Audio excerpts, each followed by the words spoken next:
Hey guys, Greg down here at AM Fitness in Plainville, and today we're going to talk a little bit about scapulars and winging scapula. Okay, basically what that is, if you don't know what that is when your shoulder blade or your scapula starts to wing away or push away from your thoracic cage or your rib cage. So, shoulder blade back here, when it starts to push away and move away from it, that's called a winging scapula.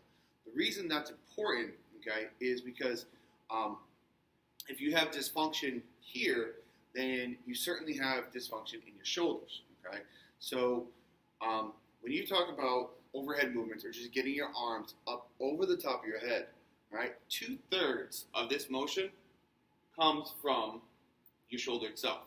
When you get to a certain point, right in here, now that scapula has to move along the rib cage so that our arms can finish up over the top of our head without getting that big hyperextension of the lower back, okay, or other type of compensations. So when our shoulder blades don't move properly across our rib cage, we end up with compensating somehow to get our arms up, and you know that comes into like working out with presses over the head and everything.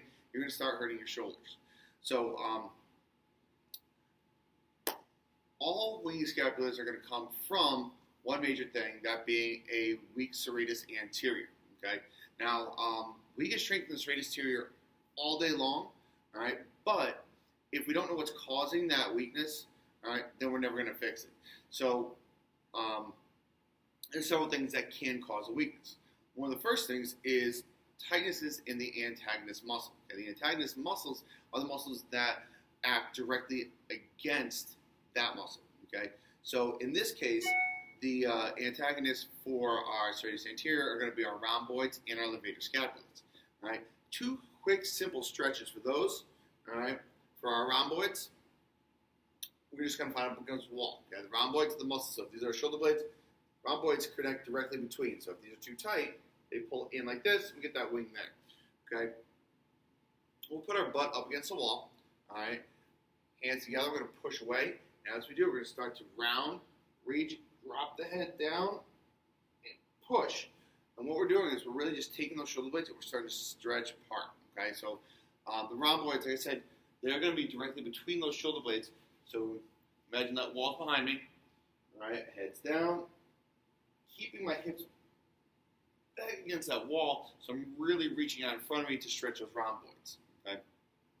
The other muscle that we're talking about is the levator scapula. That one is one that runs across the neck and it elevates our shoulder blade. All right. So again, if we're trying to keep our shoulder blade down against rib cage and it pulls up, all right, we need to make sure that that muscle is not too tight.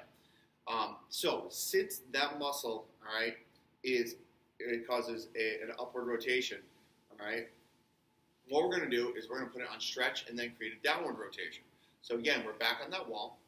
All right, our head's going to turn down away to the opposite pocket of the tight side.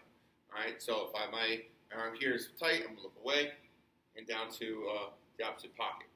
From there, add just a little bit of pressure so I maintain that tension. From there, just going to keep the shoulder blade tight and slowly raise the arm up in front of me. What happens is now, since I'm raising that arm up here, that causes the shoulder blade to rotate down. So it pulls down and it creates that stretch on the levator scapula. All right. So if those don't happen to be the problem, all right, then we're going to go into postural things. Okay. So if we have our shoulders, look here, our shoulders are rounded forward. That's going to do is cause a neural impingement. That neural impingement is then going to create a weakness in the serratus anterior. All right. On the next video, I'm going to show you how to stretch and fix that posture, all right, so that we can relieve that neural impingement.